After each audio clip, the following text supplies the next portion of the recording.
Minus என்ன? Minus என்ன? அவருக்கு கிடைச்ச தொண்டர்கள் சாப்பிட விட மாட்டாங்க, குளிக்க விட மாட்டாங்க, தூங்க விட அதுவும் அவரே மாட்டாங்க. சொல்லிட்டாரு.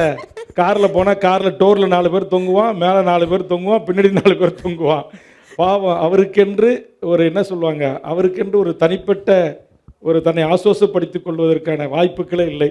நான் என் பேச்சு கேட்கும்போது சிகிச்சையில் இருப்பேன் பாரு, அதிகபட்சம் ஆண்டுக்கு 15 நாள் ஒரு மாதம் இந்த ஆயுர்வேதை இந்த மாதிரி முதுகு வலி, கால் வலி, அவருக்கு பயணங்கள் போகும்போது சிதம்பரத்தில் தேரில் நிற்கும் போதெல்லாம் நான் அவருக்காக பணி செய்யும்போது கூட பார்ப்பேன். இந்த கால் ரெண்டும் வீங்கிடும் இவ்வளோ பெருசாக.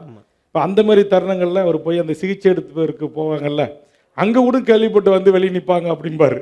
இப்போ நேற்று கூட என்ன தொலைபேசியில் தொடர்பு கொண்டு பேசினார். நாங்கள் 2 பேரும் ஆசிரியர் லெவலில் மாநாட்டில் ஒன்றா தான் இருந்தோம் ஒரு 3-4 நாட்கள்.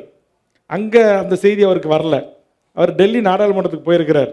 கடலூர் மாவட்டத்திலேருந்து ஒரு குழுவாக போய் அங்கே உக்காந்துக்கிட்டு, நீங்கள் இப்பயே வேல்முருகன் அண்ணனுக்கு என் பேசணும், நாங்கள் சொல்கிறத நீங்கள் அவர்கிட்ட சொல்லணும் அப்படின்னு அவரை நிர்பந்தப்படுத்தி அவர் என்னோடு தொடர்பு கொண்டு, இப்போ நேற்றுக்கு தான் நம்ம ஆசிரியர்களை சந்தித்தோம், வந்த உடனே இங்கே உங்ககிட்ட பேச சொல்லி ஒரு குரூப் வந்திருக்கிறாங்க அப்படின்னு சொல்லி ஒரு விஷயத்தை சொல்கிறார்.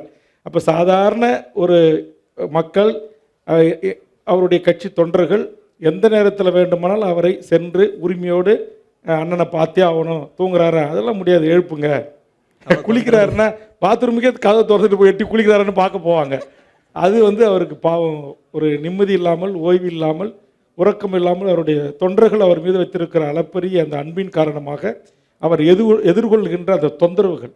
ஓகே.